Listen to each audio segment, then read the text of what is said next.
I like doing the one-man show, like international version of stand-up rather than like working longer on something and having it be appreciated. And that's tight. Dave, you met, I'm not sure if you remember, we met a couple of times in Australia. You came on our radio show at Triple J. Yeah, I remember you. Yeah, hello. I didn't know that you were a part of this. I thought it was Dan, so I'm getting all kinds of surprises right now. Yeah, I'm sort of a permanent guest. Nice. Yeah, he's our Charlie Clausen. Let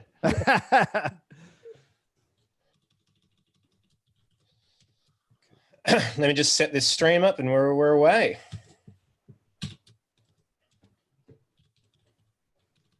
Hey.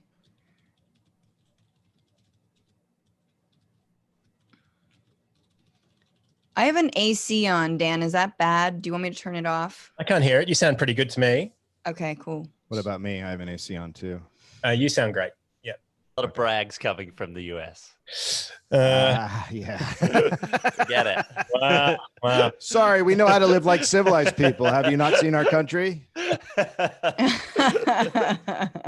Recording in the cloud. All right, great. All right, thanks everyone. All right, here we go. Let's get going. Good morning, Lewis. Morning, Daniel. How are you? Oh, it's so early in the morning for us. We don't ever do this at this time in the morning, but it's for a special occasion only. Yeah, it was a debate that was worthy of this kind of early rise. Let's quickly wrap up our Patreon supporters. Fiona Parminter, Phil Willis, Lizette Salkovich, Xanthoria West have all chipped in the Patreon this week. Also, a big special mention to Jason Smale, who's taken up our top level Patreon subscription. He's paying $100 a month for Irrational Fear, so thank you. He's one of the top Aussie tech guys in Silicon Valley. We traveled once to a marathon in Bend in Oregon to watch one of our friends do a marathon. I was waiting for the end of that. I'm like, wait. You did a marathon? No. I went to watch someone do a marathon. This means we're up to 91% of covering our costs for the podcast, or pretty much what Trump has paid in taxes in 2017.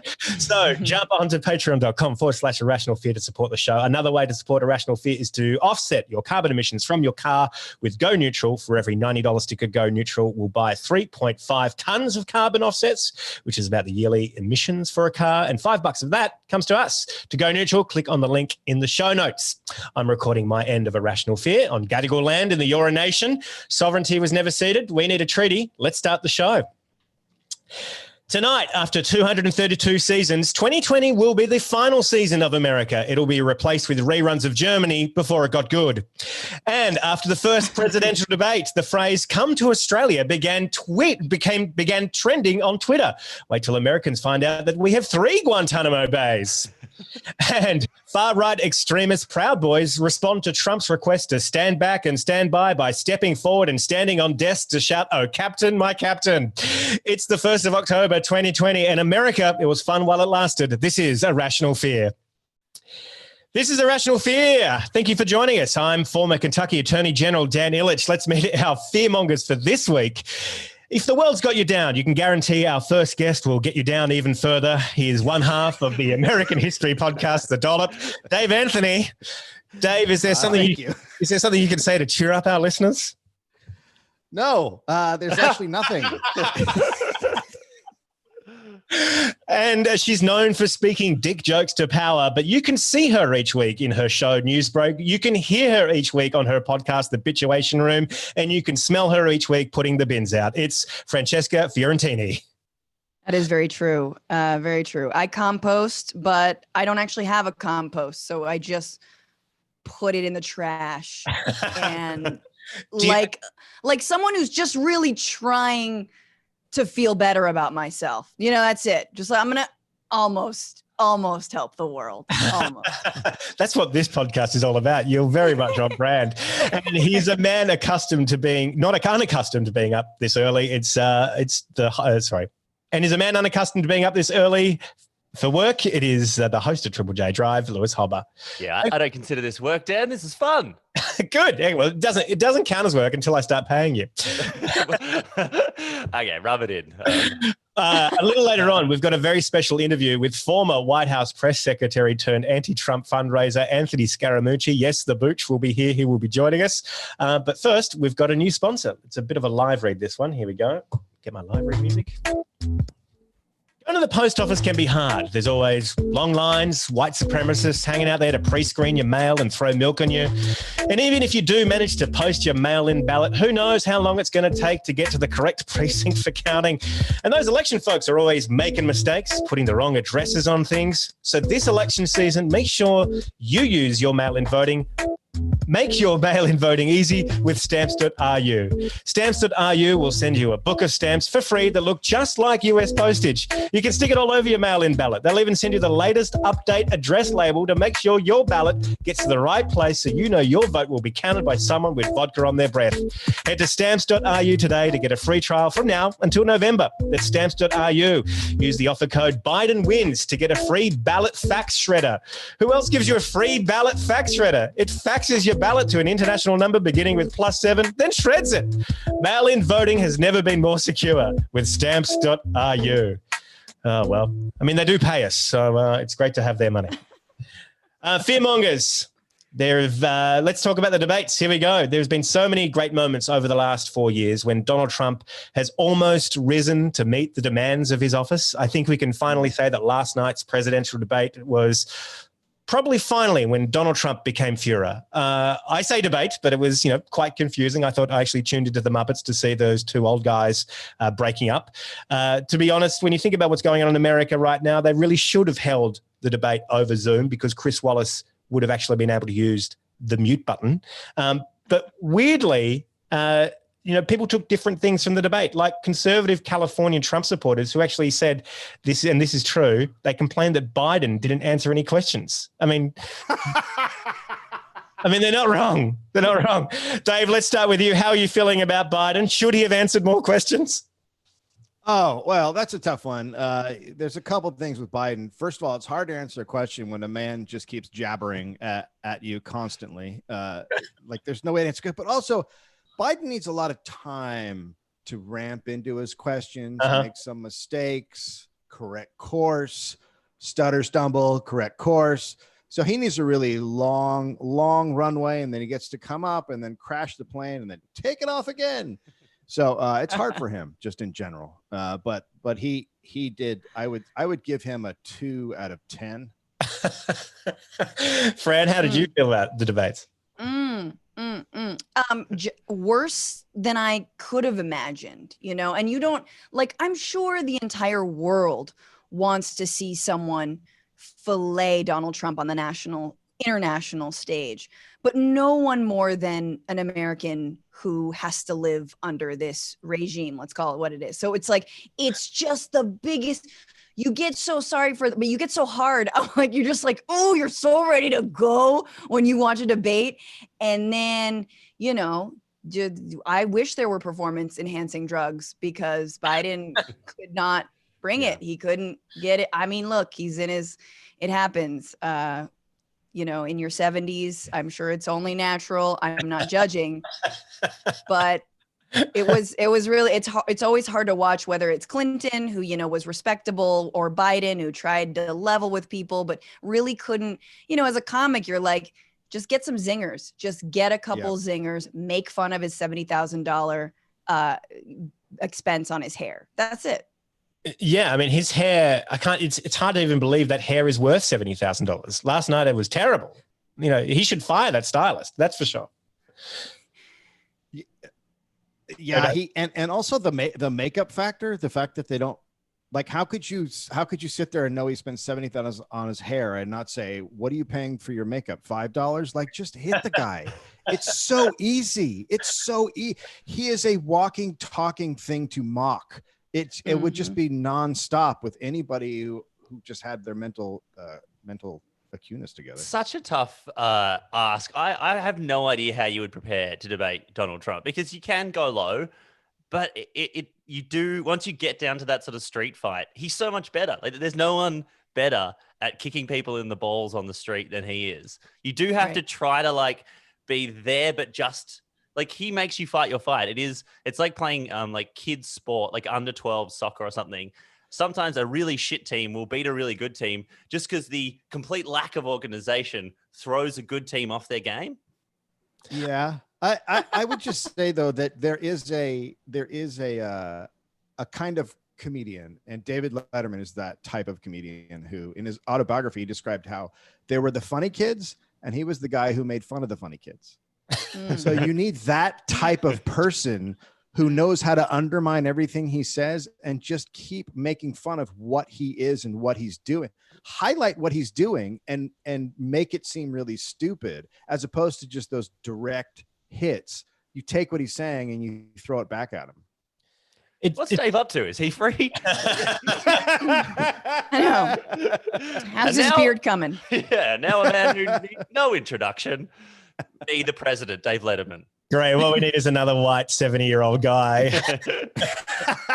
If you get enough of them together, maybe they can do this job. They'll form some sort of Voltron with erectile dysfunction.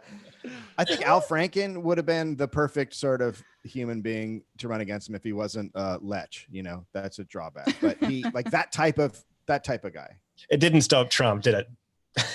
It didn't. I mean, it's hard. It's kind of Trumpian logic to kind of say someone will do it better. But during the entire debate, I just couldn't help but think, what if Warren was up there? I really felt like she would have been an incredible attack dog and would have been on the front foot and would have outsmarted him and outpaced him every step of the way.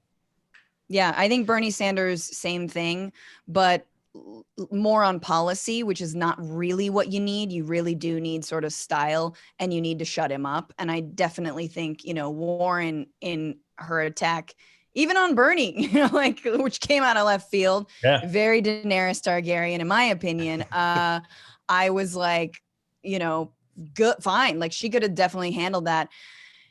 The one thing that it said about Biden, God, if there's a silver lining, it's that he actually does listen. Like, he's he cognitively he might be slightly a little bit less sharp than he should be, but his hearing's great. And if that's any sign for how he might govern, hey, that's pretty good if we can ever get over to the other side. Like, he hears things, he hears people, he can listen. And he had to do all that hearing through the earpieces that he'd put in, so that's really impressive. Was there a moment? A sad thing. You're saying it's good that he can hear. It's good.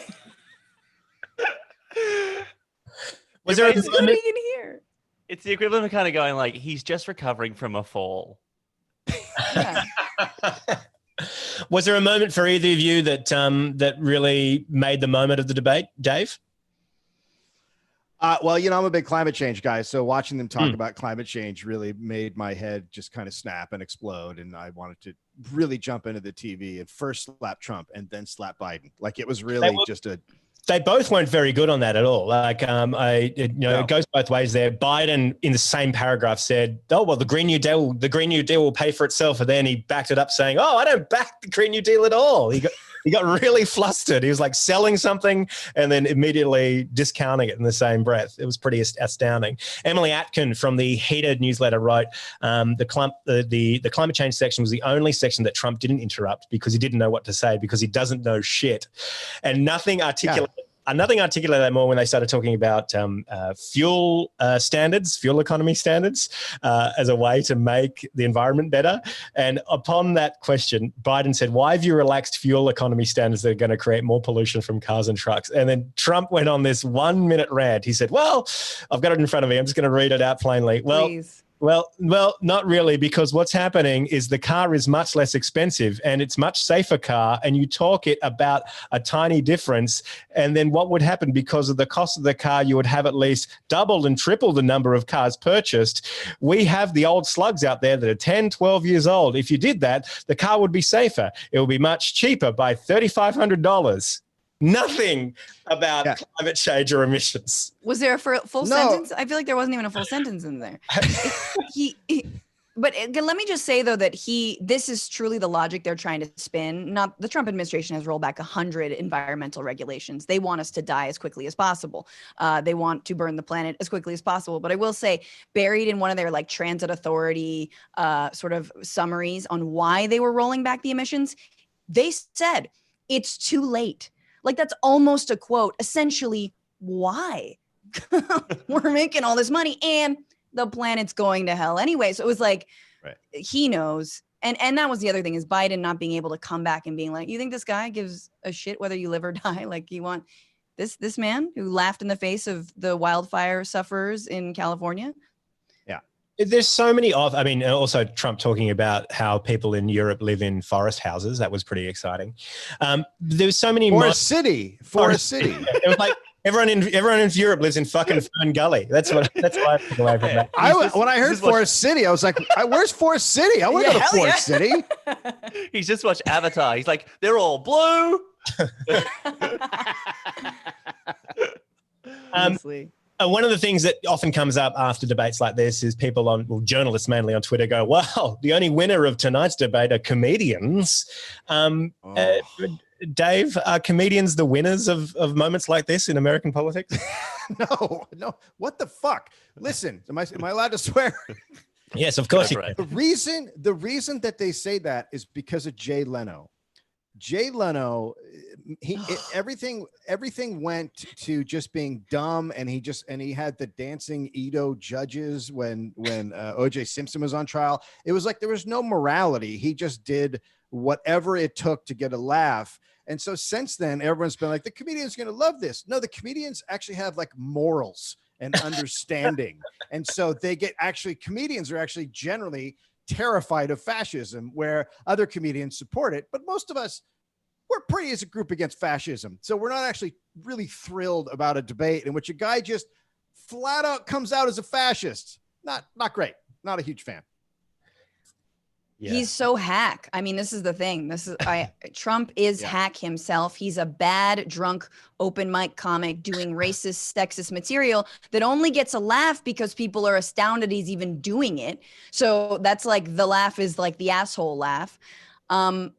And I'm tired. It's so boring. You can feel an audience sigh when you start to bring up the president because you're like, you can feel it in the room because nobody wants to be reminded. The guy is his own satire. So why, you're like, hey, did you hear the one about, the people who believe that there is a mysterious figure named Q shrouded in darkness that runs a sex cult underground that is trying to topple Donald Trump? We're like, yeah, man. Our lives, like that's right there. We came here for fun.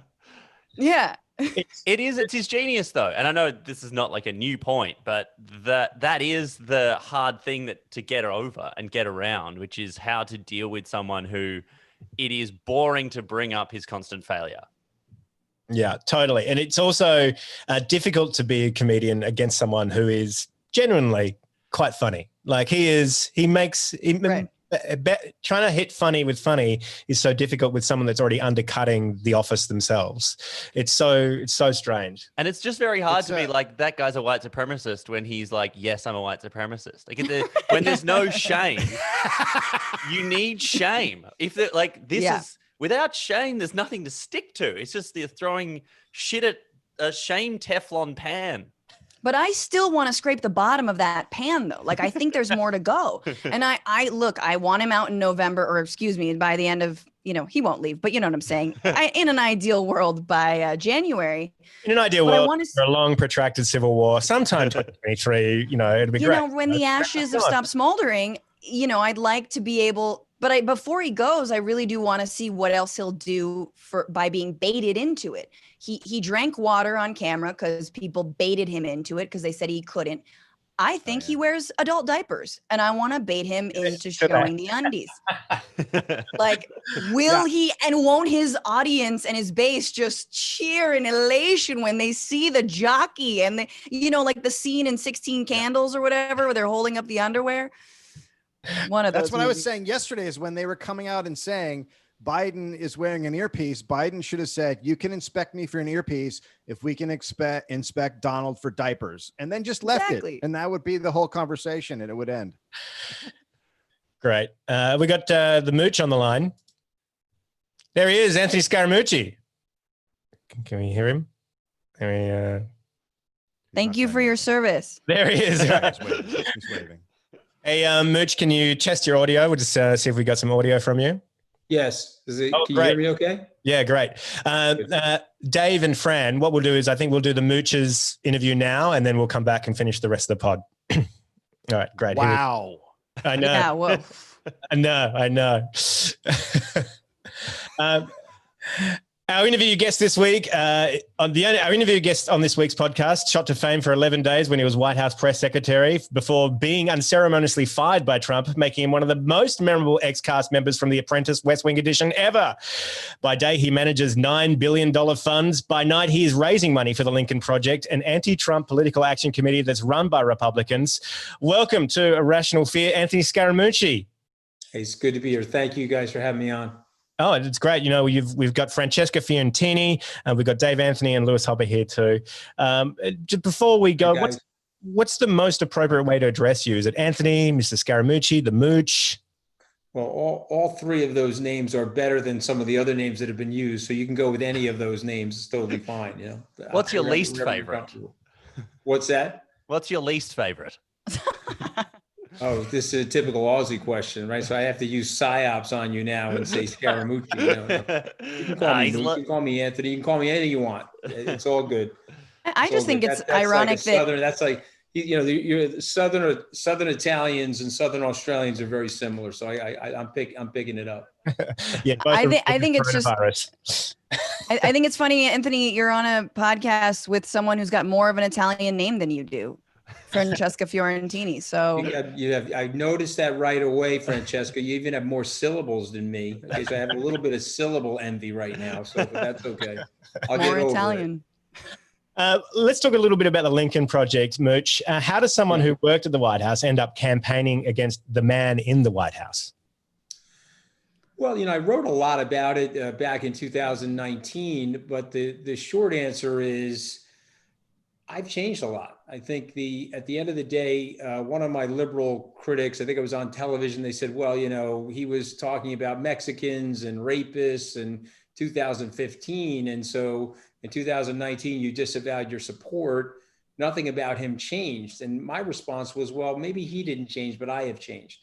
I've become more psychologically minded. I've become more aware of the tribulations and the stress that he's putting on other people.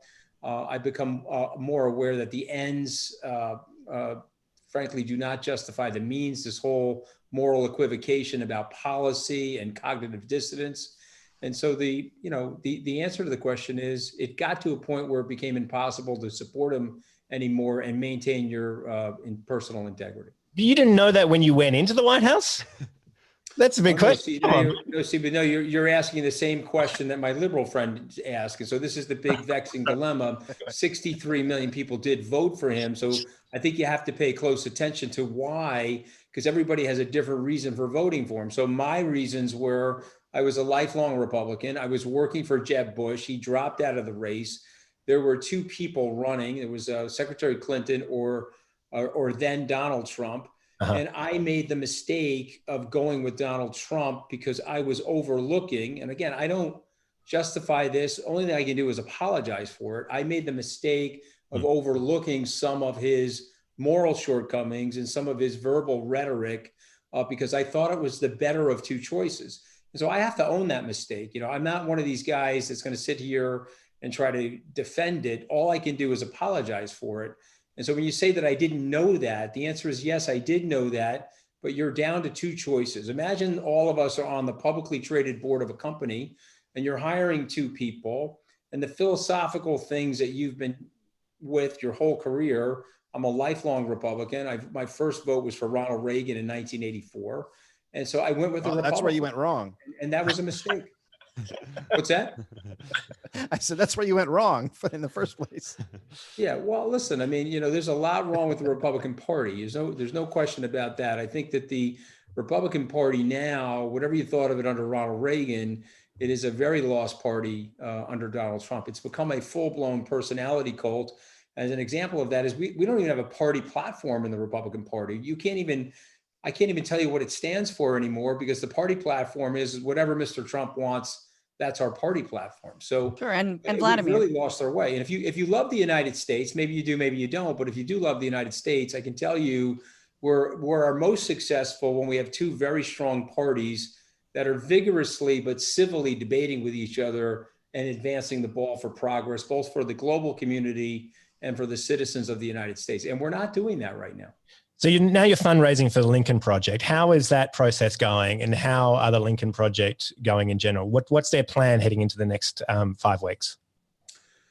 Well, I was on last night. We did live streaming before the debate. We raised a ton of money last night. We've been doing a lot of Zoom calls and gatherings remotely, and it's been very successful. They've raised tens of millions of dollars. And their plan basically is to eviscerate this son of a bitch. And over the next 5 weeks, they're going to do that. And if you look at the ads that came out after the debate last night, I think these are very successful ads. What I would say to my friends that are Democrats, you guys got to knuckle up. You got to hard knuckle up. And you have to understand the adversary better. You know, the vice president did a good job last night. But, you know, as I said to some members of his campaign, he needed an extra slice of pizza and a little bit of a spray tan, or sit in the hot sun a little bit. You know, he needs to look more vigorous in debate number 2. That's a very Italian New York thing to say. Get a spray tan. Something. He needed something last night because he looked too pale. Look, I'm just telling you the truth. He looked too pale, and he looks like he's lost too much weight. Francesca has probably the same mom as me. My mom has like optical nerve damage. She thinks everybody's thin. You know, you could show up 200 pounds overweight. She's like, have a cannoli, you know, but in the vice president's case, he needs to be optically way more vigorous than he was last night. And the good news is, Donald Trump showed up. The first thing I thought of when Trump showed up, he looked like the 1981 orange Corvette that I was trying to buy in high school, where unfortunately I couldn't come up with enough money to buy it. That was the first thing I looked at. I mean, he literally had almost like an auto spray paint on his face. So he was optically also very disturbing. Yeah, I've imagine Trump looking as good as a Corvette. Like, you have the same condition I guess your mom has if you look at him and see that, because he did not look good to me. But anyway, I mean, I wouldn't really compare him to the sports car as much as it was the color of the auto paint. It really looked like a glaze to me, as opposed to anything that was. It's usually just a spray tan that he holds out from here, Right. But I mean, it really did look auto glazed. What's the breakdown of how much money from the Lincoln Project is actually going to ads and stuff? Because there's a lot of people online that say that you guys are just sucking in the cash. Yeah. Well, you'd have to ask the guys. Only remember, I'm not on the masthead of the Lincoln Project. I am raising money for them, and I'm involved in a lot of the TV streaming, but I have not taken a salary from the Lincoln Project, and I am not technically an affiliate. So meaning when you file for a PAC in the United States, I'm not one of the named people on the PAC, but I am somebody that's supporting them and fundraising for them. That breakdown you'd have to get from them. I honestly don't care. Whatever they're paying themselves, I think they're totally worth it. They have had the hardest knuckle ads in this election cycle, and they're having an impact on Trump, because I understand the president's personality. Once you're inside his melon, you can get him to do a lot of things that are mistakes for him and a lot of unforced errors. And I think the Lincoln Project has been very successful about that. But because I'm not an officer at the Lincoln Project, I don't know the answer of what those percentages are. I like the idea there's a boardroom somewhere with a whiteboard with a picture of a melon on it. How can we get into the melon? So again, I can tell you an axiom that is totally true, because he lives in a reality distortion field. If you can get on the Fox News channel and you can speak with great truth and great clarity to his base, it sends him into orbit. Literally, he's the atomic bomb emoji coming out of somebody's head. And then he'll start coming after you. He'll start tweeting about you. I mean, he's still attached to me. The last time he tweeted at me, I was on the Fox News channel explaining the destruction that he's caused to the U.S. economy. the destruction that he's caused to our healthcare system, and how he's made us weaker as a country as it relates to our global alliances. And so he went berserk and then started tweeting at me, which, listen, I'm totally capable of handling. These Republican senators, I pray for these guys because they're very, very weak people. I mean, they're intimidated by somebody that won the vote by 78,000 votes in 3 states. He's got them believing that he's Ronald Reagan from 1984, and they don't want to be tweeted at. And it's sort of, it's a profile in cowardice as opposed to what Kennedy was talking about, a profile in courage. Fred? Mr. Scaramucci, I just have a question for you. Look, I get you're an anti-Trump Republican, but arguably he's getting the Republican agenda done. He's about to confirm an anti-choice, anti-immigrant, anti-ACA Supreme Court justice, the 3rd in his tenure. What happens if he gets reelected? Ultimately, isn't the Lincoln Project just kind of down with that agenda? They just don't like who the front man is. But really, if he gets reelected, you guys are probably going to go along with it because you're getting your way anyway. So where's the moral in that? Well, I guess listen, is what I'm wondering. I don't see it that way, and I know that that's a hardcore liberal, and forgive me for saying it this way, a little bit of a cynical perspective. I don't see it that way. The conservative agenda, that's the radical conservative agenda that you just described. That's not my agenda. If you've read stuff that I have written, I worked with the Republicans in New York to equalize marriage in the state of New York. And then I worked with Rob Reiner and Chad Griffin on the Prop 8 project to nationalize the marriage equality movement. And so that's a libertarian perspective where somebody that's conservative, and I joke with some of these evangelicals, you guys want a smaller government everywhere, but in my bedroom, you want a larger government in my bedroom. Moreover, the Republican Party under Trump is not classically conservative. It is a socially conservative party, which I disagree with, by the way, because that's anti-libertarianism. It's a socially conservative party, but it's a quite fiscally liberal party. They want to deficit spend into the stratosphere, and they want to give corporations these gigantic givebacks and these gigantic checks. And so for me, that's not classic conservatism. Conservatism for me is to create a platform of equal opportunity for people. I don't believe in socialism. I don't want outcomes capped, but I certainly want people that were born through no fault of their own in inner cities or in poor areas of the country to have a platform of equal opportunity. So when you really study libertarianism and conservatism, there should be a packages of services for people that come from the government. Including universal health care, including universal base income. Those things are quite libertarian if you really understand them. I would encourage you to look at something that Andrew Yang has written about them because, I didn't pick my upbringing. My parents were blue collar, they were uneducated, but they hustled and they worked very, very hard to put us in the middle class. And my dad had this aspirational idea about his blue collar life. He thought one of his kids would live the arc of the American dream. If you go back into the area I grew up in, those families have converted from economically aspirational to economically desperational. So true conservatives would look at that situation and say, okay, how can we fix that situation? What type of policies, what type of infrastructure, what type of jobs training do we need to create a platform of equal opportunity? Okay, once you've got that equal opportunity, then where you go with it is up to you. It shouldn't be capped on that, on the upside. So yes, I hear you. That is a radical view. If the president wins, he will destroy our democracy. And so I don't accept the fact, and nor do my friends at the Lincoln Project accept the fact that, oh, we're just going to enjoy the fact that he's president and we like this Supreme Court pick. That Supreme Court pick will likely destabilize the social contract that we are in America right now. And 75% of the people in America do not want Roe v. Wade overturned. They don't want marriage equality overturned. And this is a fringe thing for our society. And I think it's very, very dangerous. So I see the Republican Party as a dinosaur that's about to go extinct if they reelect President Trump. You will be with an aging group of people that are buying My Pillows and catheters in between Fox News ads. That's what you're going to be left with. That's those are good catheters. Well, yeah. I mean, Good I left out American the made. seat packs too. I left out the thing you put on your face when you have like sleep apnea. But my point is, I want that party to expand, and I want that party to expand demographically, and I want that party to expand with the beautiful mosaic of colors of the United States. And I want people to think about conservatism differently than the way Trump is describing it. But that is a cynical view of conservatism. Well, And there's a lot of people in that party that hold that view, and I reject that view. it'd be really interesting to see how you might support universal healthcare once Biden wins the election, Anthony Scaramucci. What do you mean? Well, remember, the vice president is a very smart guy. He's calling for the maintenance of private insurance, and he's calling for the expansion of Obamacare. And if you remember, I supported Governor Mitt Romney in 2012.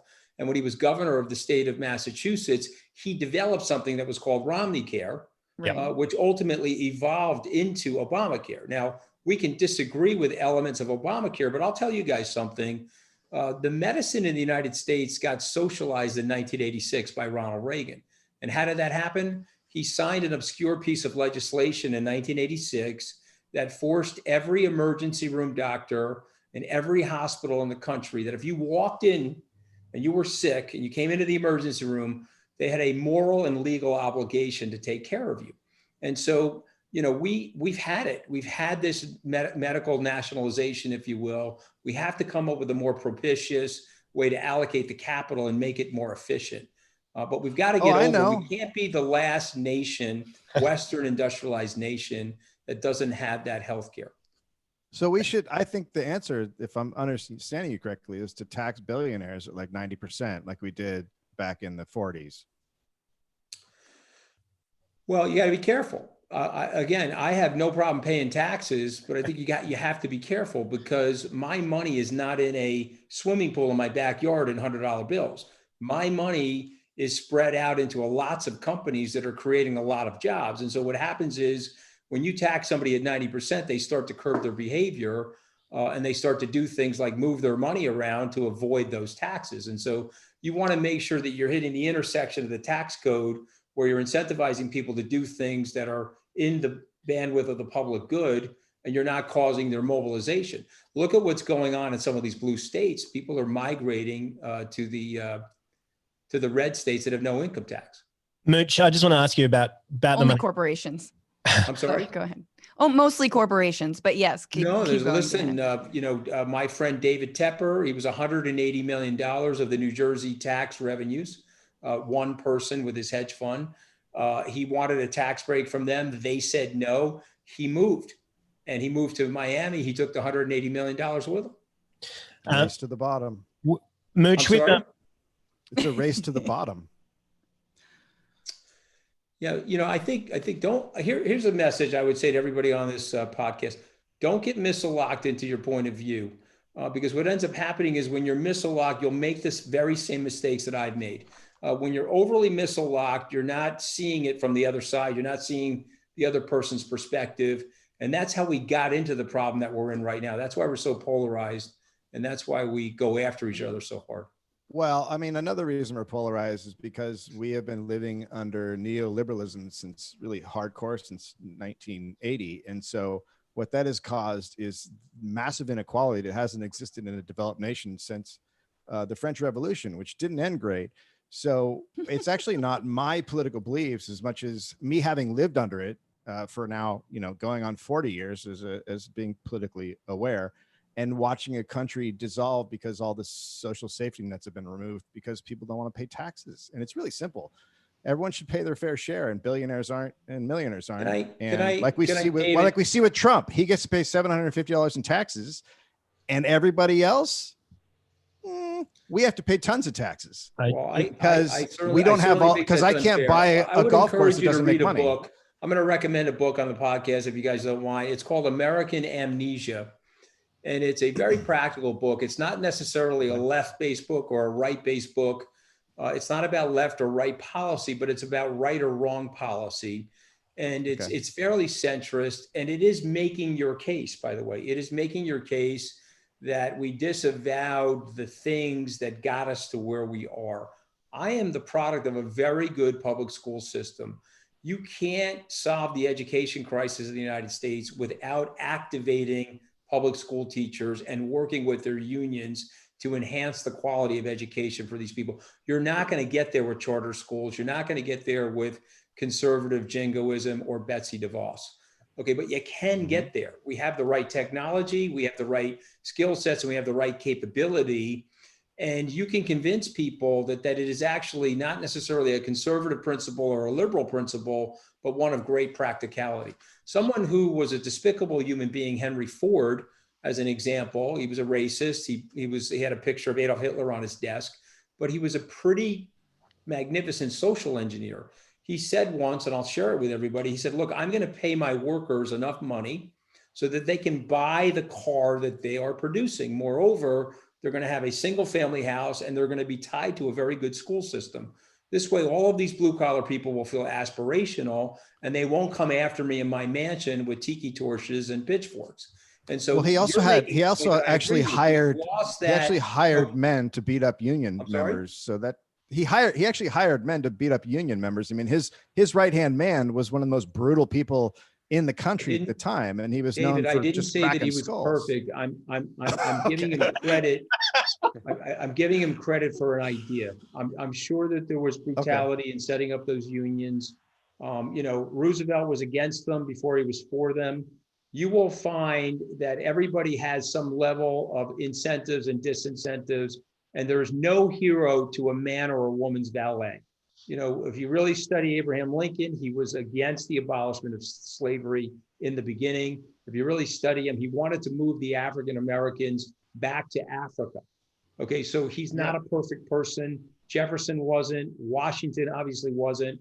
I certainly am not. Maybe the four of you are. But here's what I would say to you. Here's what I would say to you. If we go after each other, we're not going to solve the problems. And so there's great ideas on the left. There are some still good ideas on the right. The stuff that Francesca's suggesting, I don't like at all. And so last thing I would say on this topic, Francesca, if he wins, he is a threat to the core institutions of our democracy. And so if he wins, you have to look at it from that hierarchy. My patriotism and my love of country is at a way higher order of operation than my partisanship. And so what I find so shocking about this whole thing is as this has unfolded, there are many men and women that have decided that they're clutching of personal power and they're clutching to the partisanship nature of this thing is more important than their love of country. And so the good news, though, I remain optimistic that there's more people that see it the way we do and want him out than people that see him as somebody that they want to stay with. Mooch, I want to ask you a question about your love of the globe. Skybridge is $9 billion under management right now. How much of that is invested in fossil fuel industries and high emissions intensive industries? And how are you doing that? So you have to study my country. So the answer, my company, the answer is none of it because I'm in structured credit. And so what is structured credit? That's basically people's houses. That's residential mortgage-backed securities, commercial mortgage-backed securities. So I'm tied to homes and commercial office buildings, and we lend to those companies and we syndicate those companies. So I don't have any money in what you would call the fossil fuel business, but I also don't have any money in what you would call the socially responsible investing business either, because that's sort of been my genre for the last 30 years. I've got one last thing before you go. Sarah Huckabee Sanders' book came out, and she said, she writes, while we're en route to the Jamboree, Mooch announced, "I'm proud to report I crossed a major item off my bucket list today." I assumed he would say something like riding on Air Force One, but instead the Mooch said he just taken a huge shit in the White House. Well, I think I said dump. I don't remember using that word, but I think I could have said dump. Francesca, let me turn it over to you. Do you have any brothers? Yeah, I do. What am I supposed to be, the voice of being couth on this? I know it's like women, women take dumps too. That. Oh yeah, women. See, here's the thing about women's buttholes. Women's buttholes are amazing. Don't understand that territorialism. They don't actually I gotta tell you, I was very proud of myself. No. And I'm just saying, your brothers, your Italian brothers, probably would identify with me and have empathy for my feeling of having that on my bucket list since I was age 14. But let me just put it this way. It was the start of a movement. I'll just leave it at that. It was also the end of a movement as well. Well, not really. Actually, that experience for me, as painful as it was, and in often squeezing out the shit. It was very enlightening. No, not the shit. I'm talking about the whole stupid 11 days. That pivot shit, was. I mean, if we're going to talk about the shit was actually fantastic. Okay, I'm still very proud of it. I own it. And if you have follow-up questions, I'm ready to take those as well. I do. Did you text someone while you were shitting? No, I don't. I typically don't do that because I'm a little bit of a neat freak that way. I don't really use my phone when I'm on the crapper. But God, the I gotta amount tell you, of sage. after I washed my hands and I was heading for the convoy that was heading out to Air Force One, I did text my 28-year-old son to let him know of the accomplishment. I think he was very proud of me as his father. Well, Mooch, thanks so much for joining us on Irrational Fear. Do you have anything to plug before we go? Do I have what? Do you have anything to tell before we go? Guys, I've listened to you. It's an irreverent podcast, and I love it. But read that book, Dave Anthony. I think you'll enjoy it. American Amnesia. It talks about the need for the reestablishment of that social contract that you're talking about. All right, I'll look at it. And you read Dark Money if you read Dark Money if you haven't. Read Dark Money if you haven't. Ooh. Read the book Dark Jane Money. Mayer. I read Dark Money. Jane Mayer is a brilliant writer. I think that is her opus. Her and I are very close friends. I've helped her on a lot of her stories. And Dark Money, I think, is her opus. I think that's going to be one of the seminal books of that 40-year period that you're discussing, 1980 to 2020. And that book speaks to the need for change. And real conservatives don't like crony capitalism. And they don't like all that special interest money corrupting the system. And real conservatives, and remember the father of progressivism was Teddy Roosevelt, who happened to be a Republican, they break up monopolies. Real conservatives recognize that monopoly power is actually predatory, it stifles innovation, and it keeps people down, and it needs to be broken up and revitalized. And real conservatives actually study that stuff, and they don't just take money from special interests and do what they want under the cover of conservatism. All right, thanks, Mooch. We'll let you go, and we'll finish up our show. Well, I mean, we had to leave it on the deuce, though, right? I mean, come on. My intellectualism, all that gravitas, I was going in the right direction. Francesca was starting to like me. Then you had to bring up the deuce. Jesus Christ. There you go. All right. Always get out on a high. Always end on a joke. All right. Whew. Boy, they can filibuster. The political types can really filibuster. I also, the thing about talking about conservatism like that, I've been living under it my whole life. It doesn't exist. So I'm glad you have your little fairyland idea of what conservative is, but it's never been around in my life. So let me know when that kicks in with all of your conservative presidents and your conservative Senate. Let me know when it kicks in. Idolizing Reagan is just like his entire, we believe in a social safety net, like calling black women welfare queens and accusing them of eating steaks every day. Oh yeah, Reaganomics, Oh yeah, when we used to have our press secretary come out and laugh at people dying of AIDS. Ha ha ha! Conservatism. Reagan was a fucking monster. Reagan was the exact thing Trump was, just a little less crass. That's exactly right. I remember listening to Dave, your podcast on Reagan, listening to the dollop on Reagan, and as an Australian, whose only real thing for Reagan was comedians doing the imitation, or he used to be an actor or whatever. I was sick. Yeah, it was nonstop. It was a full hour and a half body blow of disgust. Yeah, he's a monster, and Trump is 100% his heir apparent. And the real problem that we have is that liberals have no memory and don't know how to hold a grudge.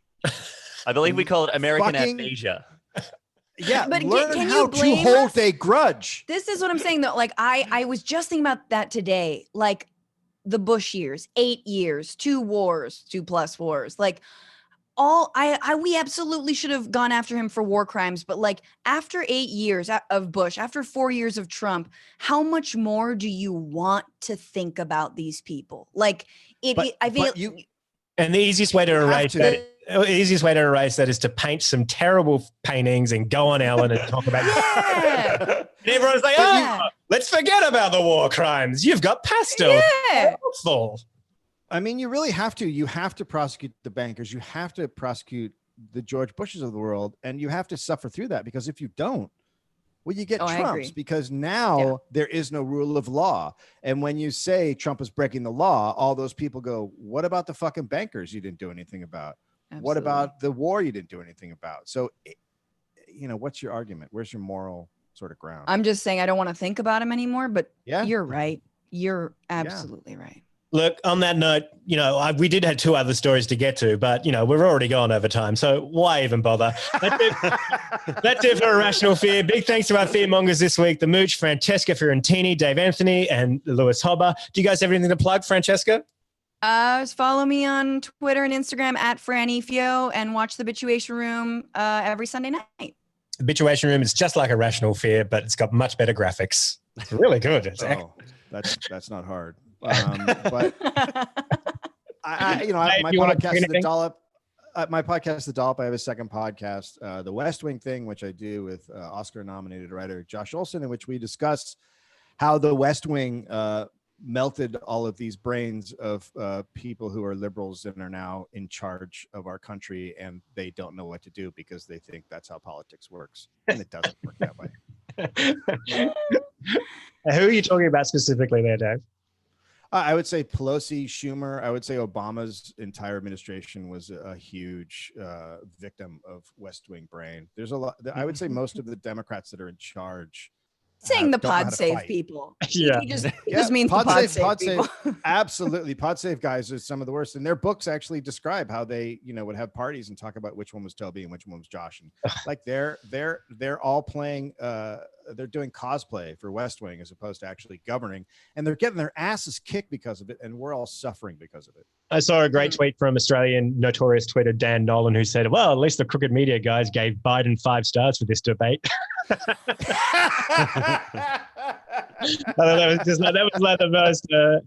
was very erudite from Dan Nolan. Lewis, you got anything to plug, buddy? No, Dan, same old. Big thanks to the Bertha Foundation, Road Mics, and our Patreon subscribers. And big thanks to Dave Bluestein for writing support on this episode, and our producer, Jacob Brown, on the Teppanyaki timeline. Until next week, there's always something to be scared of. Goodbye. Thanks very much, everyone. I appreciate your time. And Fran and Dave, so great to have 2 big power brains on with Mooch. That was fun. Damn, bringing the heat. We were being super fair too. I mean, we had some quips, but he was like very like, see, you hateful lot. Like he started basically like. Well, he knows his audience, right? He knows his centrist audience really just wants to say that thing where they're like, you guys are mean and you guys are mean. Let's meet in the middle. And it's like, no, dude, those days are gone. There's no more meeting in the middle with any of these people. Like, but he knows that's what the centrists want to hear. That's who he's getting his money from. But like, show me, like Lincoln Project, if you're going to retake the Republican Party and actually prove that you aren't pieces of shit, just show me more than ads. Like you're talking about the money, like do it, then do it. Cause I bet your ass, if he wins, they're going to go away. The Lincoln Project will go away. They'll just be like, well, guess this is what reality is now. Doop-a-doo. Like, they're gonna fucking go. Anyway. I feel like Lincoln Project is not too dissimilar to West Wing, where it's like it's almost like this Schadenfreude-esque liberal fantasy that these people exist and people are buying into it. And it's not quite for conservatives, but it is for liberals to think that these people are conservative and they're buying into the Schadenfreude. It's comedy gaslighting. It's the episode of The West Wing that I don't know if you've got to, Dave, where they get the Republican. The conservative judge in, and they all think he's going to be the devil, and then they're all like, "No, he's actually very smart." Yeah, it is. Yeah. What's that podcast called, Dave? It's called The West Wing Thing. Nice. It's so funny because me and him started out. We had a long talk, and look, we can't upset the writers. We just have to play politics with this as far as our writing careers are going, and. We started being like, yeah, he's a good writer, blah, blah, blah. And then 6 episodes in, we're like, this guy's a misogynist piece of shit, lazy writer. It just turns and we're just like, fuck this guy. He was better when he was on cocaine. All right. Well, thanks a lot, everyone. We'll wrap it up.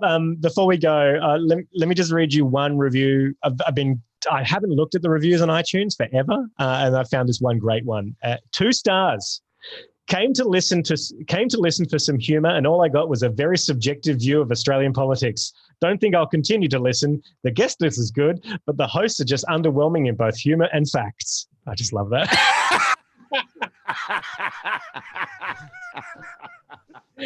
Congratulations, guys. Dan, you crush it.